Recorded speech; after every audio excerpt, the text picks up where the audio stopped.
You're listening to the Cyberwire Network, powered by N2K. This episode is brought to you by Shopify.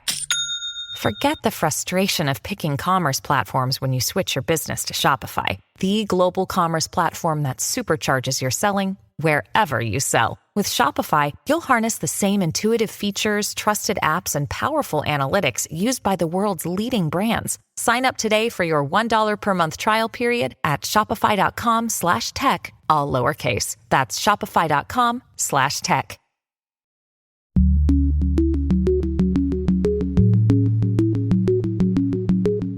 Hello, everyone, and welcome to Caveat, N2K Cyberwire's privacy, surveillance, law, and policy podcast.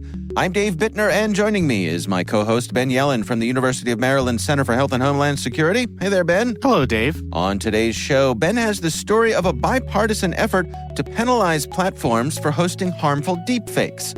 And I've got the latest on cell site simulators. While this show covers legal topics and Ben is a lawyer, the views expressed do not constitute legal advice. For official legal advice on any of the topics we cover, please contact your attorney.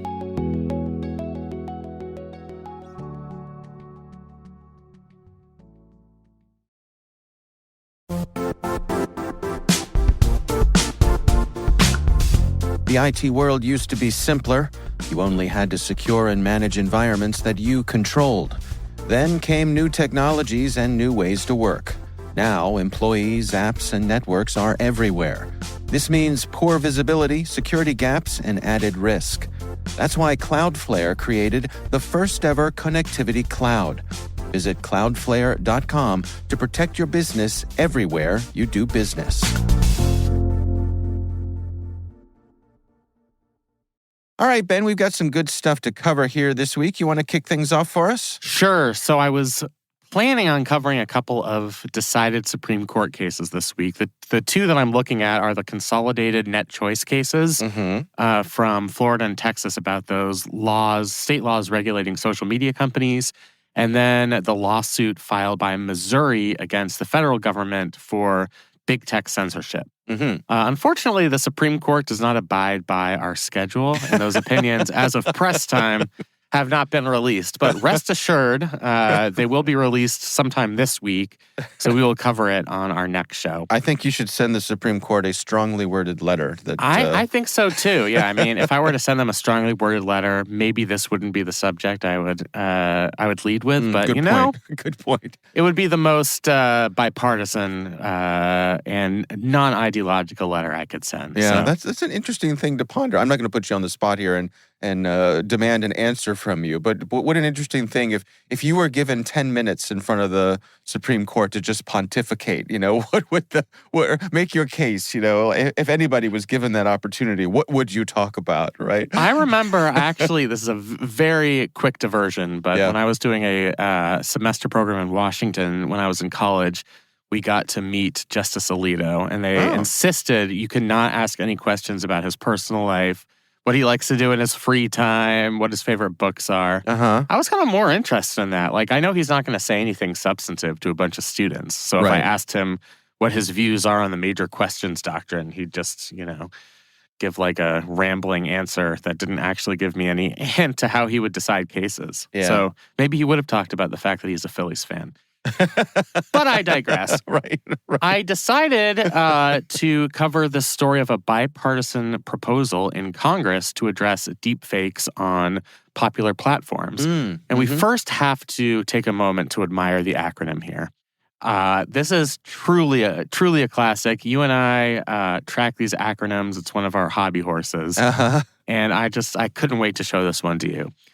Tools to address known exploitation by immobilizing technological deepfakes on websites and networks. The Take It Down Act. Oh, wow. They're going for distance, right? Yeah, they really drew that one out.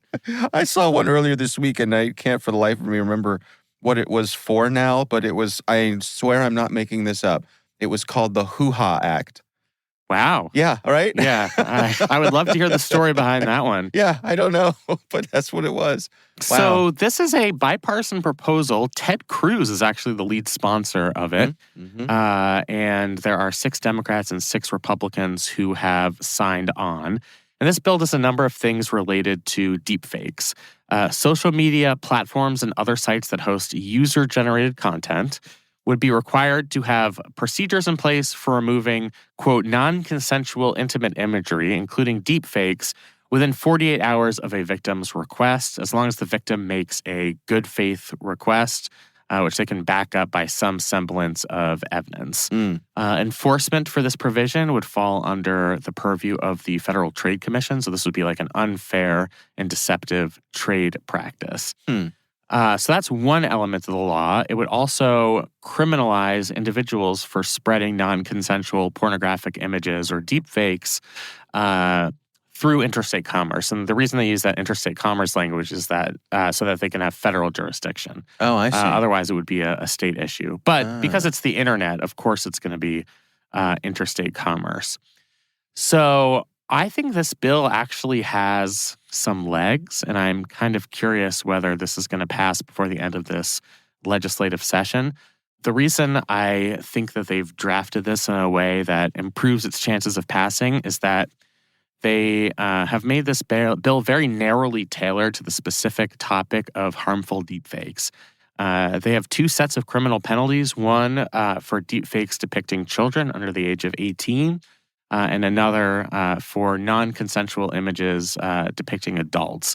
But there are carve-outs for free speech principles, especially when we're talking about images depicting adults. So for things like parody, or if that adult has willingly exposed themselves in a public or commercial setting, so that it's not really a deepfake, it's just a photo of a naked adult. And then there are exceptions for academic research and law enforcement tactics to help identify the perpetrator. So if a state or federal law enforcement agency is in possession of some of these images or is searching for them on a search engine, that activity will not be criminalized.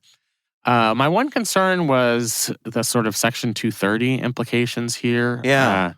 If these companies would be held liable under this statute for having these images on their website.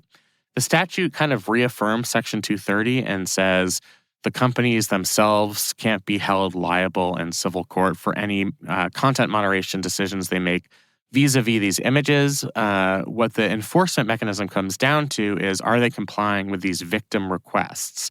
And because that would be done under the portion of the FTC regulations that deal with unfair and deceptive business practices, I think that would pass the smell test, the constitutional and statutory muster to avoid the Section 230 problems. You know, I'm usually a huge cynic about Congress doing anything. Right. And I will never change my opinion on that.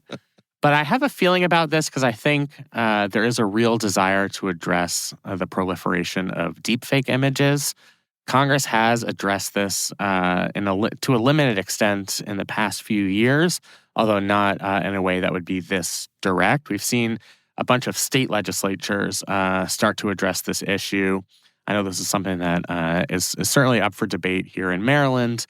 So I kind of have a good feeling about this. I think by the end of the year, we might see this either as a standalone measure being enacted or part of some sort of larger legislative package. It's interesting to me, and we covered this in the past few days over on the Cyberwire, and one of the elements that was interesting is that this isn't the only bill that's out there to try to address this. There was a bill introduced by Senators Maggie Hassan, a Democrat from New Hampshire, and John Cornyn, a Republican from Texas. They had a bill that would make it a criminal offense to share deepfake pornographic images and videos without consent. And then there was one from earlier this year from Dick Durbin, who's a Democrat from Illinois. He had a bipartisan bill that allowed victims of non-consensual deepfakes to sue people. Durbin couldn't get a floor vote on the bill. Loomis said that it was too broad in scope, and it would stifle American technological innovation, which is, That's what they always say. So right. This question, though, that you bring up about the Durbin Bill is really interesting, and that's why we can't have a private right of action. Yeah. So the senators who proposed this particular bipartisan bill addressed that by saying that it's basically too cumbersome for most normal people to sue one of these big tech companies. It's time intensive. It costs a lot of money. Even if you're part of some type of class action, then your portion of whatever the damages are is going to be so minimal that it's just not worth your time. So I think in their mind, the proper approach is this notification and requirement within 48 hours that the image be taken down. That gives quicker and easier relief to the vast majority of people who just don't have the resources to initiate a lawsuit. And so I think in that respect, this bill is promising. I think this bill kind of combines principles in the Hassan-Cornyn bill and also in the Durbin bill, save for that private right of action provision. But I think this kind of reflects the broad consensus on what the best policy would be to limit the spread of these deepfake images, which are just becoming more and more ubiquitous. Yeah. On that private right of action element, we just recently saw Vermont's governor veto a data privacy bill for that very reason. Vermont was going to have one of the strongest data privacy bills, and they were going to allow the private right of action. The bill passed their House, 139-3, but the governor vetoed it, saying, it's too much. So we'll see if Vermont can override that veto or not. Yeah, it's really interesting. I mean, there are interest groups aligned on either side of this here. I think the industry is adamantly against this private right of action. I think it would be very cumbersome for them to have to respond to all of these lawsuits when they see themselves as, we're not the ones who are spreading these images and, it'd just be a waste of our time and resources. But I guess the positive or the pro argument for a private right of action is it has the potential to give the most amount of monetary relief to victims of the distribution of these images. Part of me thinks, the real problem is that the images exist in the first place. So taking them down is really the policy solution that we want. It would be nice to financially reward the victims. Right. Or to have some type of declaratory judgment in favor of the victims. But really our interest is in trying to take these non-consensual images off of the internet. And if we can do so, I do think that is the most efficient avenue here. It's also the way you garner bipartisan support. Ted Cruz despite the fact that he's a lawyer himself, is an opponent of bills that expand private right of action because he thinks it would lead to just over litigation. Right. And it would only benefit the trial lawyers. And you know what? There's something to that. For all you people who complain in the comments on our website about our political bias, this is me praising Ted Cruz. Wow. Mark the moment, ladies and gentlemen. Yeah. So mark this in the annals of our podcast history. Right. Yeah, you're going to be wearing your Ted Cruz t-shirt next, right? Yeah, absolutely. Go down to Texas and introduce myself. I'd love to, if I were to meet him, I'd hope it would be in Cancun because that just sounds like a much nicer vacation. Right, just bump into him on the beach. Yeah. Yeah, why not? During a terrible ice storm. Right. Yeah. One thing that this reminds me of that is not a perfect analogy, but I wonder about kind of unintended consequences, right? So if you think about over on a platform like YouTube, where you have copyright infringement issues, okay? And so let's say that I post a song that is an original composition of mine, and you reach out to YouTube and say, hey, I want to put a copyright strike against this song, right? And you're doing it in bad faith and you're just dead wrong about it. There's no penalty for that, right? There's no penalty for either YouTube or you for falsely claiming a copyright strike. And so obviously deepfakes are different and have greater consequences for someone personally than a copyright strike. But I hesitate when something like this is put in place where you have 48 hours to respond, but I haven't read the bill, so I wonder if there are safeguards in place to keep people from abusing the power of this bill, right? Just to either be a nuisance or a troll or, who knows what. So they just put the typical lawyerly language in there. Okay. That they require the request to be made reasonably and in good faith. The requirement is that the individual submit a brief statement that the identifiable individual has a good faith belief that any intimate visual depiction identified under the relevant clause in this bill is non-consensual, including any relevant information for the covered platform to determine the intimate visual depiction was published without the consent of the identifiable individual. So It has that language in there saying that it has to be a good faith request. Or what? Or the service doesn't have right. I mean, or the service doesn't have to take down the image, and therefore they would not be subject to sanctions from the Federal Trade Commission. And I guess I'm saying that certainly in a deepfake situation, it's probably better. Well, I would say it is better to err on the side of taking down the images if there's any chance that it's the kind of things that these things are. But you see where I'm coming from. I totally do, and I think there's always the risk of that. I think this is just the easiest solution to it. Requiring this statement of a good faith belief is about as good as we can do. Mm-hmm. If you can think of a better solution to try and thread that needle, I'm sure Ted Cruz would love to answer your phone call. No, I guess that's not what I'm saying. What I'm saying is, I think everything that they're putting in place here is fine, but I think it would be good to have, in addition to all of this, some kind of teeth to say, if you repeatedly file false takedown measures, then there could be a misdemeanor or there's some penalty for doing that in bad faith, because it seems to me like that's not overtly part of the legislation. I think that's right. I think that's a reasonable concern.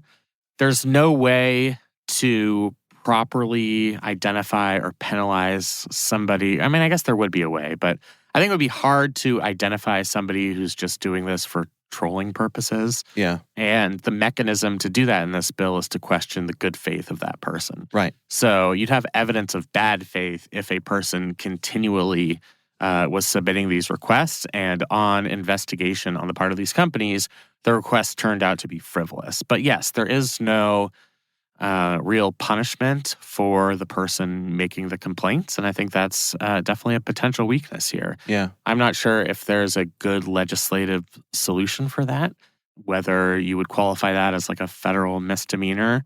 It's also hard to know. It's hard to read a person's mind and to know whether they actually think that there are a bunch of deepfake images on the internet that need to be taken down. Whether they even have that as a subjective belief, even if it's not objectively reasonable. Yeah. So it'd just be very hard to enforce. But I agree with you. I mean, I think that's the worry here, is that you're going to get a bunch of trolls who would seek to take down images that are not non-consensual pornographic images. Right. So I like the structure of this bill, that you have 48 hours for the company to go through a review before they would be subjected to any type of penalty or enforcement action from the FTC. You just hope that the requests don't get so overwhelming that these companies are unable to respond in the statutorily limited time period. Yeah. And that's a concern as well. But I think this is sort of their bite at the apple here of how to solve this problem. It's not going to be perfect, but I think in their view, it's worth trying as a way to give people a course of action if they see a non-consensual image of themselves online. Yeah. I think one of the perils here is that, as you say, if they find themselves overwhelmed, the tech companies could turn to automation.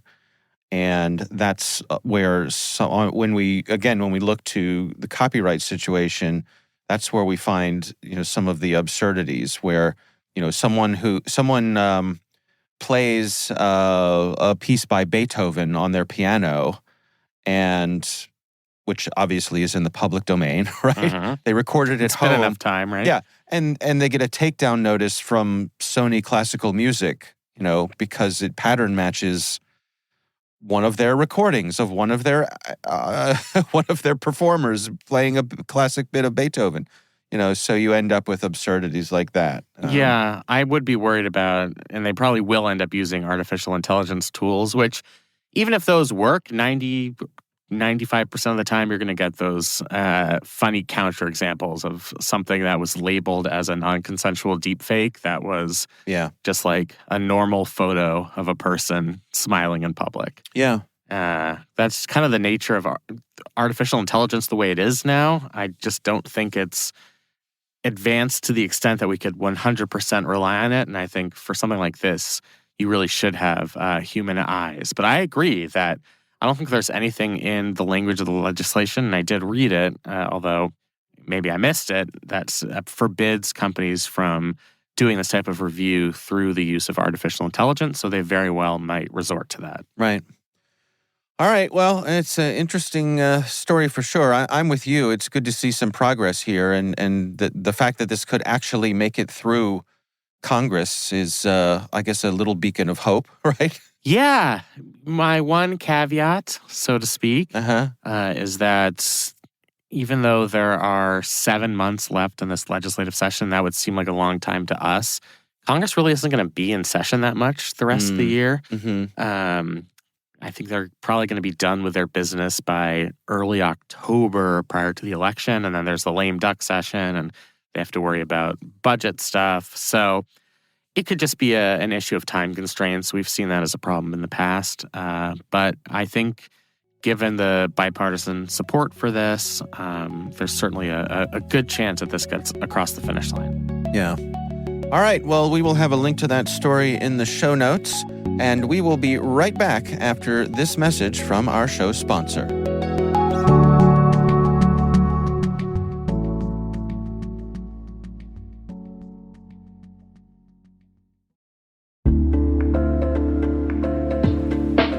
Attention all security professionals. Want real-time IP intelligence at your fingertips? Sign up for Scout Insight's free trial today. Get immediate insights into threats, search any IP with no training required, and enjoy intuitive graphical results. Whether you need to identify compromised hosts or enrich Splunk queries, Scout Insight has you covered. Don't wait. Accelerate your threat response now. Visit teamcumry.com/cyberwire to start your free trial.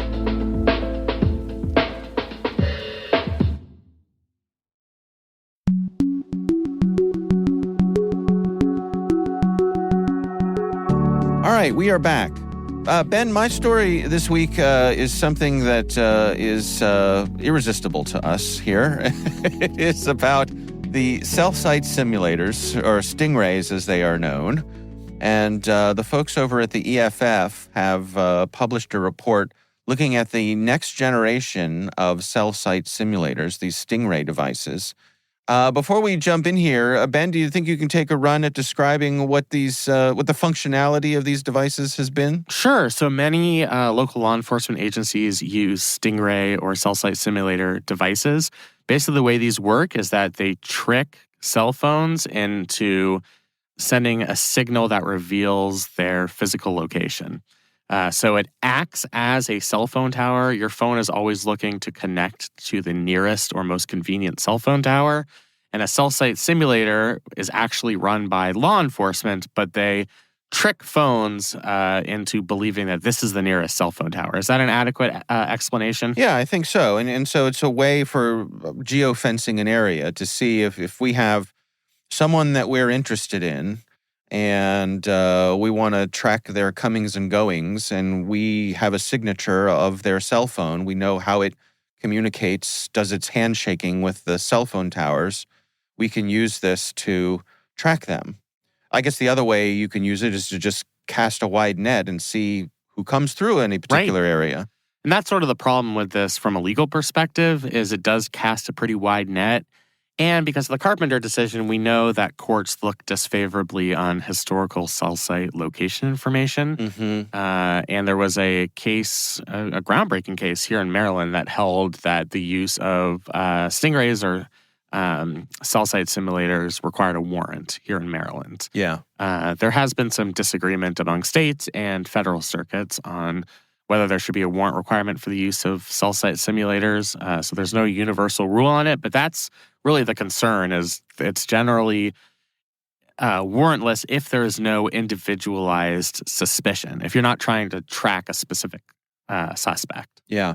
I guess the other noteworthy thing about this technology is that law enforcement has been conspicuously secretive about it, right? Like there have been cases where if someone tries to uncover the fact that a stingray device was in use as part of law enforcement making their case, law enforcement will drop the case rather than reveal that this was what they were using. Right. It's so weird, isn't it? Yeah. Like that they are okay potentially letting a guilty person go free if they do not have to reveal the details. It must be so valuable to their departments that they're fine just letting go of that litigation, which kind of makes you even more suspicious of how they're using it and how effective it actually is. Right. Well, does it mean that they don't want the scrutiny, that they want this to be mysterious? They didn't want, because exactly what happened in Maryland, as you described, the requirement for a warrant certainly slows them down and makes these less useful. If you're not allowed to fire it up whenever you want, you have to get a warrant first. That makes your investment less valuable in your day-to-day law enforcing. Totally. Right? And the big risk is that if there's some misconduct in these prosecutions because of the use of cell site simulators, then it allows any enterprising defense attorney to reopen hundreds, if not thousands of cases, which obviously the state is not going to be pleased with that. And that happens in other contexts. If there's some state's attorney who's been abusing his or her power, and that's uncovered several years later, then every single person who was tried in a court of law by that state's attorney is going to challenge the circumstances of their conviction. So that's their other concern is if it's discovered that they did some shady stuff, and that shady stuff was part of the reason why a bunch of criminals were convicted, they don't want those convictions to be challenged. Yeah. So this article from the EFF, the Electronic Frontier Foundation, kind of an update on the newest generation of these devices, and they highlight devices from an organization called Jacobs Technology. And they found that the Massachusetts State Police Force had awarded a contract worth nearly $1 million to Jacobs Technology for this technology. Interesting. It includes you buy one of these and you get yourself a Chevy Silverado, Ben, because comes with a free Silverado. Well, kind of. It's integrated into the Silverado, and again, to the secretive nature of this. The Silverado, they install a false roof on the Silverado to hide the antennas that this requires to function. Weird.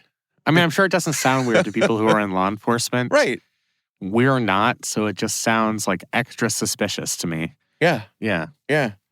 These new systems are capable of operating on 5G systems, also with some of the older cellular standards.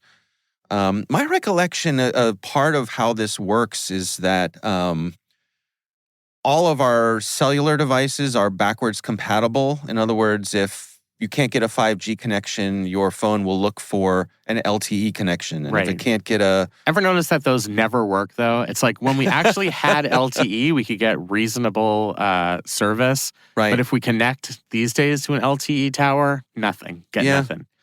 Well, so it can fall back to even some of the older standards. And some of the older standards have been sunsetted, so they don't even work anymore. But as you go back with each generation of cellular standards, the security gets weaker and weaker.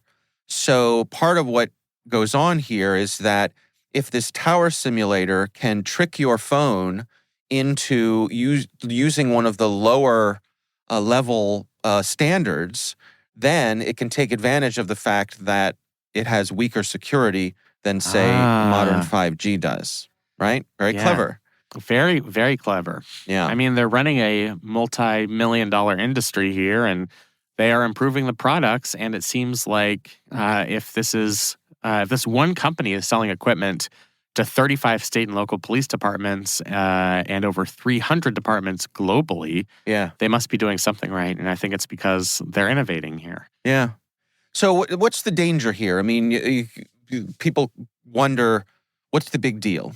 Right? And one of the things that this article points out that we've talked about before is that this has the potential to interfere with emergency services. If you're in the zone where one of these devices is being used and you call 911, the call may not go through. Right, because you're routed to the CSS instead of actually to the 911 call center. Right.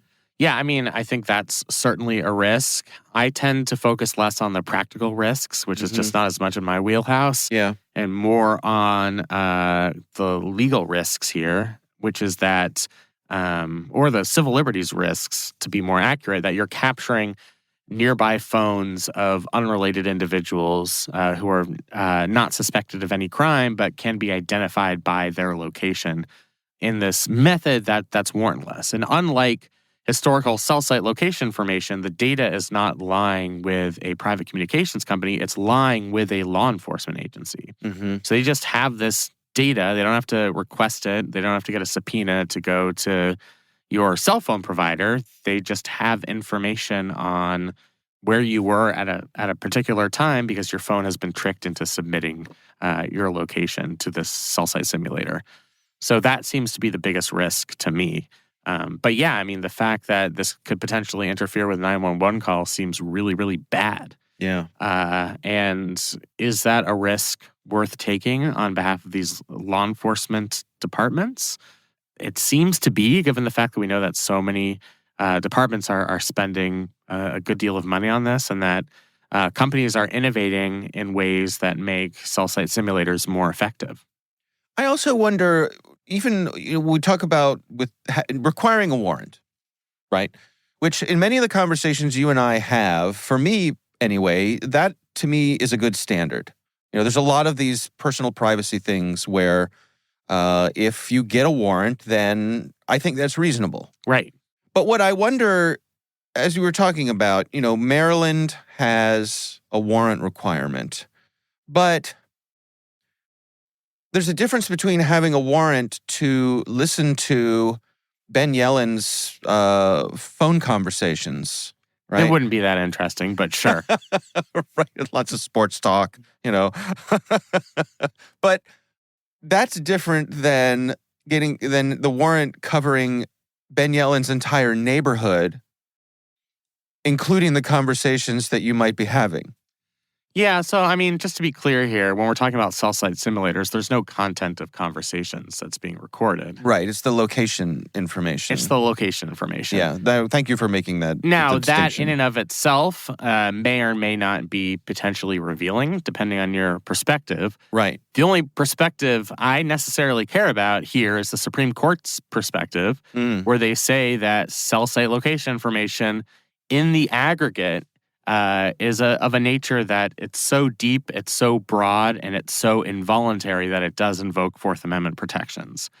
And if that's true for collecting that information directly from the telecommunications companies, then I think it's extra true given that this is law enforcement collecting the data themselves. Yeah. So I just think Carpenter is kind of the North Star case here and how I think courts should see this issue. The problem with Carpenter is there aren't a lot of very clear delineated lines. So in that case, it was historical cell site information lasting for a period of 7+ days. What happens if it's 8 days? What happens if it's 4 days? Right. Courts have been arguing about these edge cases across the country over the last 6 years since the Carpenter decision was released. But I think the principle really holds true where a person does have a reasonable expectation of privacy in the whole of their own movements. If there's just one cell site simulator, maybe that's not that much of a problem. But if they are positioned everywhere, so that they are capturing a significant amount of data, then I think that does tend to invoke those Fourth Amendment protections. Another analogy, and I'm sorry to be so Maryland-centric on this, was the Baltimore spy plane. So there was a plane, if you remember. I do, yeah. You could hear it buzzing in Baltimore. It flew around in concentric circles around downtown during the daytime and would take real-time images. A group of activists calling themselves Leaders of a Beautiful Struggle brought a federal case on it, went to the Fourth Circuit Court of Appeals, and that Court of Appeals held that this was a Fourth Amendment violation, and because it was analogous to Carpenter, that it could potentially capture the whole of a person's movement because it's taking all of these real-time photos. So I think you're in that realm of when the collection becomes large enough that at least hypothetically you could track a person's physical movements over a period of time. Yeah. That's when the Fourth Amendment button turns on. And I think it's been proven in court that that's what federal courts and state courts have started to think when it comes to these cell site simulators. So I think they have to be deployed very strategically so that law enforcement aren't just putting them at every major intersection or every major busy neighborhood so that a person's movements could be tracked over a significant period of time. Right. They become like speed cameras. Exactly, which of course those already do exist. Right. But you and I would never get caught on one of those speed cameras, right?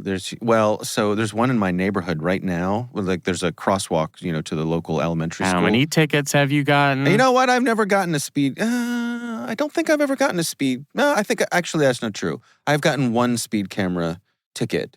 I've gotten like 20 of them, by the way. But I think our county, where we live and where I live and where we're recording here, they actually post the location of the speed cameras, where they're going to be. That's like part of the local legislative agreement that they made with the county council. It's like, okay, you want to have these speed cameras, and they put them in school zones. But you have to let the public know where they're going to be every week. I think that makes a huge difference. So they do that. Because then people have an expectation. Right. But what if you did that with stingrays, right? What if there were a requirement that if you're going to use one, you had to have a public notice, right? I think that it would put any stingray program on firmer constitutional ground, but it would also make stingrays way less effective. Yeah. Because then a criminal would be like, all right, for this drug deal, let's go to the location right. where there are no stingray devices. Yeah, let me pull up my Stingray RSS feed and see where they are this week. Because somebody would open source a Google map that would have where they are this week. The other thing that rubs me the wrong way about all this is the degree to which the FCC turns a blind eye to this. How they just, this is someone introducing a device that's function is to interfere with radio signals. Right. Right? Like, which they would freak out if it was anybody else besides law enforcement doing this. Exactly. Yeah. And the experts I've spoken to, I've asked specifically about this question, and they have said that the FCC allows law enforcement and the military to do these sorts of things, that they generally turn a blind eye to it and allow it to happen. But I don't know. That just irks me a little bit. Yeah. I mean, in some sense, I understand it. Law enforcement and the military are special in a lot of ways. Right. But yeah, it also kind of rubs me the wrong way, too. Yeah. That there's just kind of this tacit understanding that we'll look the other way. Yeah. When they would freak out if anybody else was covertly messing with radio communications. Right. Sure. Yeah. I want to set up my pirate radio station, and they're on me. They're doing a fox hunt and have me shut down in no time at all. Yeah, the FCC would be coming to your house. That's right. That's right. All right. Well, we will have a link to this story from the EFF in our show notes. And of course, we would love to hear from you. If there's something you'd like us to cover on the show, you can email us. It's caveat@n2k.com.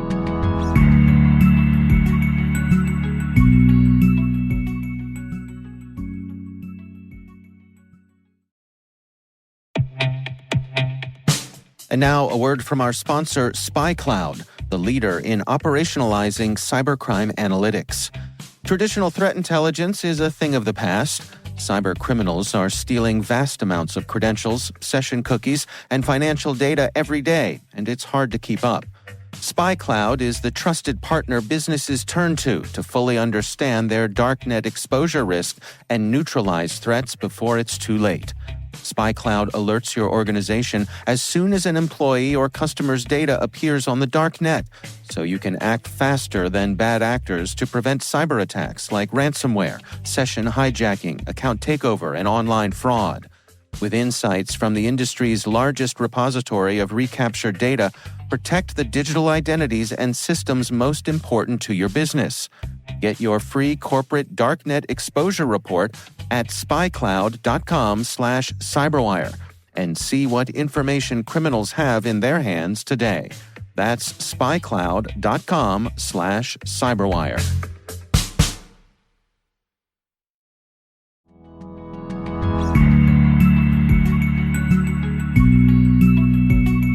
And that is Caveat, brought to you by N2K Cyberwire. We'd love to know what you think of this podcast. Your feedback ensures we deliver the insights that keep you a step ahead in the rapidly changing world of cybersecurity. If you like our show, please share a rating and review in your podcast app. Please also fill out the survey in the show notes or send an email to caveat@n2k.com. We're privileged that N2K Cyberwire is part of the daily routine of the most influential leaders and operators in the public and private sector, from the Fortune 500 to many of the world's preeminent intelligence and law enforcement agencies. N2K makes it easy for companies to optimize your biggest investment, your people. We make you smarter about your teams while making your teams smarter. Learn how at n2k.com. This episode is produced by Liz Stokes. Our executive producer is Jennifer Iben. The show is mixed by Trey Hester. Our executive editor is Brandon Karpf. Peter Kilpie is our publisher. I'm Dave Bittner. And I'm Ben Yellen. Thanks for listening.